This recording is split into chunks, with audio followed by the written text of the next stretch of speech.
The Health Minister, Jim Wells, is under fire for remarks in Stormont about West Belfast. He was talking about the smoking ban in Northern Ireland, but he's been accused of being really offensive. Have a listen to this. If you go to a hard-bitten social club in West Belfast tonight, you will see men who are 6 foot tall, skinhead haircuts, tattoos and earrings, standing outside in the rain, smoking. And that's probably the only law they've ever obeyed in their lives. Why? Because they respect the law that says you smoke outside in the street rather than a pub or a restaurant. So therefore, adherence to that has been almost 100%. So when society takes the lead and sends out a signal, people will follow. Well, Mr Wells then tried to clarify his comments.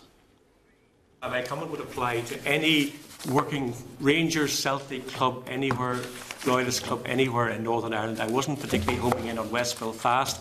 What I was trying to make was the point that the adherence in every community in Northern Ireland to the smoking ban has been almost 100%, and that's to be applauded. It was not in any way trying to denigrate the people of West Belfast. We did invite Jim Wells to come onto the programme tonight. He wasn't available to do so. His party wouldn't put anybody up either to defend him. But we're joined now by the West Belfast MP, Paul Maskey from Sinn Féin, and the former Tory Health Minister, Edwina Currie. Yeah, storming a teacup, you're trying to have a pop at him. Move on. Well, I don't believe I'm trying to have a pop at him. What I'm trying to do is to get the Minister to realise that he's made a mistake, that he has lambasted the entire community of West Belfast in his comments at the Health Committee just over a week ago. The Hansard report came out yesterday, and when I read the Hansard report yesterday, I was totally shocked from what I read. And I feel justified by raising this issue, because no matter who I've spoke to in the last 2 days, they've commended me for bringing us to the fore and bringing us to attention, because it's quite clear. What is it that he has said that's been so offensive that it takes this? What is it? Well, he's criminalised people. He says that people in West Belfast are all criminals. The ones who stand outside bars, who smoke, people who have skinheads. I have a skinhead myself. That's not by choice. That's a matter because I'm physically challenged. Have you any tattoos? No, I don't have any tattoos. But even if I did, it wouldn't make me a bad person, Stephen. It wouldn't say that I am a lawbreaker if I had a tattoo or if I had my ears pierced. So I believe that the Minister has done an injustice to some people in West Belfast. And also, when Maeve McLaughlin challenged him on the issue, he raised the issue and says that this was down to Rangers supporters, Celtic supporters and Loyalist clubs as well. Now, I think that is totally shocking, the statement that he made at that committee, and I don't think it's very fitting for a Minister to make them. And that's why I have sent him an email yesterday, and I'm still waiting on the response. Well, I want him to apologise. That's what I want him to do. I don't think it's very ministerial of him, the comments that he's made, to generalise people in the fashion that he did, and I don't think it's acceptable, Stephen. Edwina? This is all completely synthetic. I mean, he said it in committee. I'm not a member of his party, I wasn't there, but he said it in committee, and absolutely nobody in the committee made such a fuss. This indignation is entirely synthetic, and it's a bit of a smokescreen. What you should really be worried about, Paul, is that you've got some of the highest rates of cancer in your constituency in Europe. You should be worried that you've got some of the highest rates of people smoking in your constituency. The highest rates of cancer in the whole of Northern Ireland are in Belfast and in Derry. And that's what you should be campaigning. If you really cared about your constituents, you would not be, hang on a minute, you would not be getting so irritated about an assumed insult. I mean, I'm working class. I'm working class. There's nothing working class about you. Oh, yes, there is.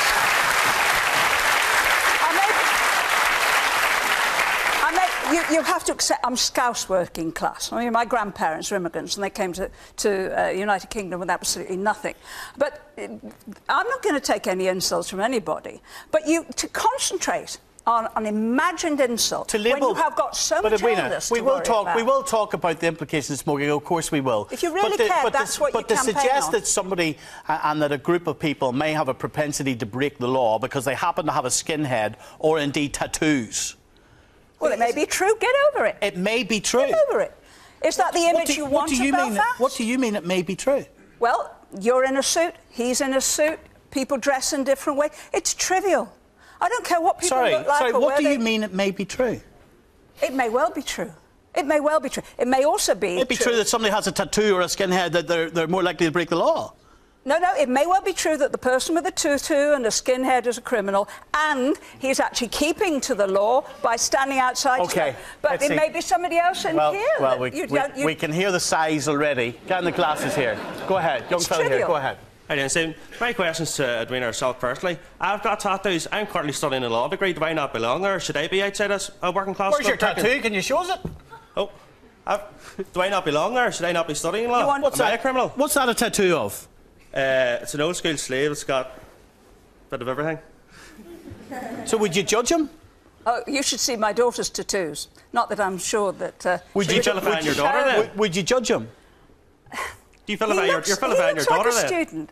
Look, the way you look is not important. What the minister was trying to say, as I understand it, and it wasn't challenged at the time, as I understand it, he was saying that people actually are, people with all sorts of backgrounds are obeying the law, are not smoking in pubs and clubs, and that's to be applauded. And let's not be politically correct about this, Paul. The rule of law hasn't always prevailed in West Belfast. That would be fair to say. And in many communities in Northern Ireland, the rule of law has not always prevailed, right? And you can go across any constituency in these islands, and indeed the world, and that has been the exact same. So West Belfast, while it's far from perfect, but it's an area I represent, and it's an area that I'm very proud to represent because the people are a great people. They are a community and they come together. Is it perfect? No. But is any other constituency? No. And I think that what the Minister has done last week, and I'm deadly serious about this, and people have came to me even from the Shangle today through email as well, commending the stance that I've taken with regarding the Minister. Really care but about? See, Edwina, Edwina, don't they care about jobs? Don't they care about health? Well, they do. Aren't there other issues that matter to you? Oh, they do, as and I a do. Member of Parliament? Yes, and I do, then and why I don't you raise just them. tell them, look, don't worry about it. We're going to concentrate on proving them wrong by showing that we work hard, by we care about each other. Maybe people from working class areas are tired about being labelled. Maybe people from working class areas are tired about being treated. For example, the way the Tory party, critics would say, treats people from working class areas. Edwina herself once says, and a famous quote, is that people from the north of England die from eating chips in ignorance. Now, and that's maybe why you're attacking. Well, but maybe that's one of the quotes that you have made. I come from Liverpool, yes, but and that's I a quote live that you in have the made. north of England. And it's true. You've offended many people in the north of England as well. It's true now. So, but the answer is, Paul, is what do you do about it? Yeah. You don't just say, don't stigmatise us. You say, look, we have to do something. We have to improve let me tell you the what health I've done in the past, and the prospects and the economic chances of all these people. Tell me in a second. The young guy here, go ahead. Stephen, I'm from West Belfast myself, and I think I would share the view with Paul and maybe Edwina, with your experience in politics, especially in Westminster, that in England or in any other part of the UK, that the media would call for an apology or resignation for the stereotypes. Do you think what Jim Wells says, he's only into the job as Health Minister, you think it calls for a resignation already? At least an apology. Well, the media would call for in England, because it's generalising, it's stereotyping, and it's discrimination against people of West Belfast. You're too easily offended. And it's one of the things, this is not playing in, let me tell you something, it's not playing in the news over the water. But if it were, it would be used, it would be quoted as an example of how Northern Ireland still has an awful lot of catching up to do with the rest of the world. Because you're too easily offended. Northern Ireland has a lot of Of course you do. Do you want to actually sit here in front of hundreds of people and just patronise us every 2 seconds?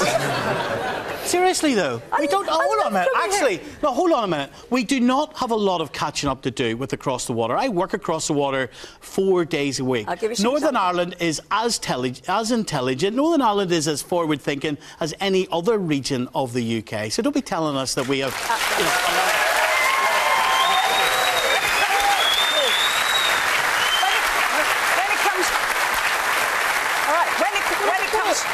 Give you an example. I'm actually trying not to get seriously angry at that. We have a lot of catching up to do. No, that's the impression that debates like this, by people like you, and the feeling of being immediately offended about anything. You're like you're so sensitive. For goodness sake, it's the real world. What he said was trivial. It was said in the interest of people's health. And that matters more than anything. So you lambast an entire community, an entire constituency by trying to help people? I don't think that works. Listen, in your patch, 1 adult in 3 is a smoker. Over in England, it's less than 1 in 5. That's why you've got such a high rate of death from lung cancer, from heart disease, from stroke. Today is stroke day. That's what you should be concentrating look at this stat, on, Paul. if you really cared. To be fair to the Health Minister, look at this stat. People who live in the 20% most deprived areas are 40% more likely to die before 75 than the Northern Ireland average. Life expectancy against deprivation level is shown in these figures. 20% more. 40% more likely to die before 75. No, and that's if you come correct. from a deprived area. No, totally. And that's the real issue. No, that's what really matters. Well, it's the issue.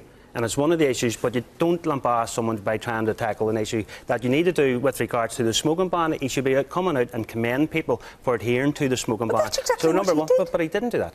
Excuse me, please. He He didn't do that. So, with regards to the health inequalities, and there's no doubt there's a vast difference between an affluent area and a non-affluent area with regards to the health inequalities, and people die younger on average. And that's something that we've tried to address. I mean, I've met with the Health Trust in recent months, sir, and I've asked them because, with regards to even the women taking up screening for cancer, it's not in the same levels people take it up in working class areas as it is the more affluent Do you know what areas. this comes down to? But Stephen, let me finish. This is an important point, if you don't mind. And I suppose when I asked the Health Trust, for example, why is that the case? Is it a one-size-fits-all approach that they take? And it is. And when I'd asked them, can they think outside the box and can they take a different approach to areas where are in social need and to try to make that difference? I've asked them.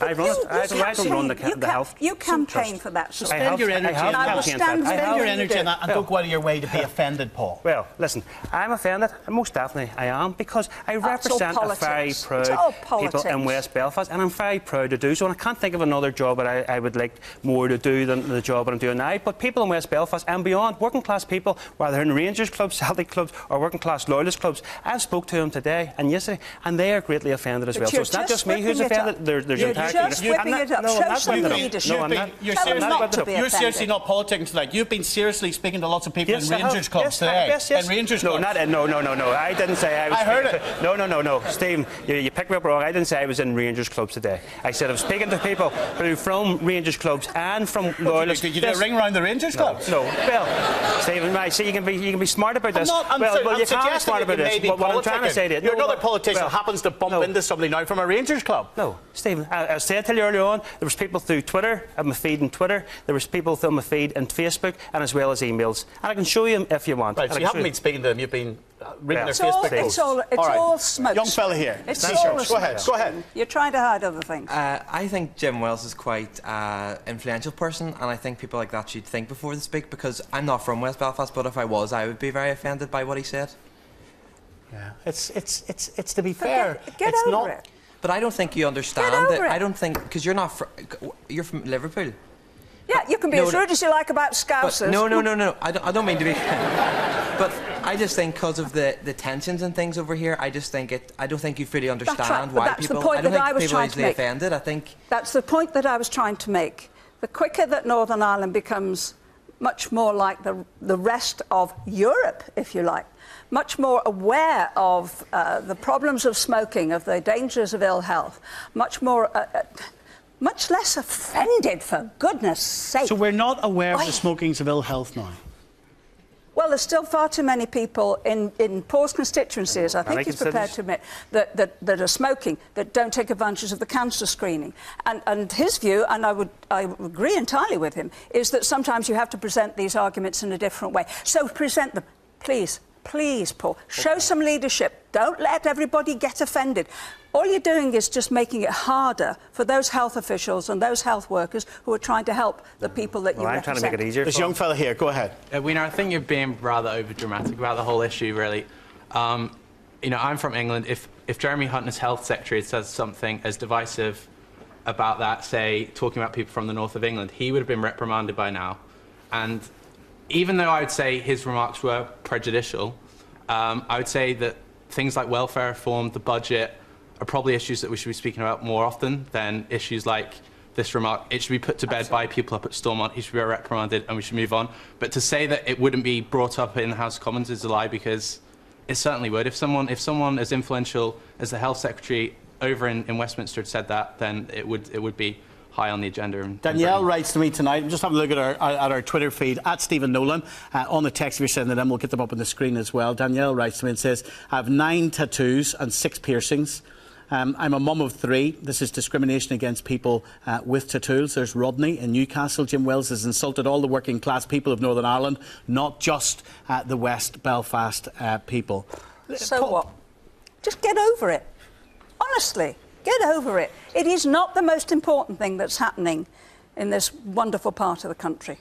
It really isn't. Paul Maskey, while you're with us tonight, that young fellow was talking about welfare reform and the talks. Looks as if there's a deal's been done then between all the political parties on the budget. Deal done, right? Well, I don't know. I know that there's an executive meeting called for tomorrow, and I hope that a deal can be done. I hope that the 5 coalition parties can settle the deal tomorrow or as soon as possible, because I think that's what we need. We need to get the deal, and whatever that is, and I have no information on what that is, but I hope that the 5 parties can come together tomorrow, because I think the talks on it have been very important. Well, if they've called an executive meeting, and I've been talking to the Finance Minister, which we're about to let you hear, Simon Hamilton, who'll tell us that we're within hours of a deal being done now. And I hope that's correct. I really do.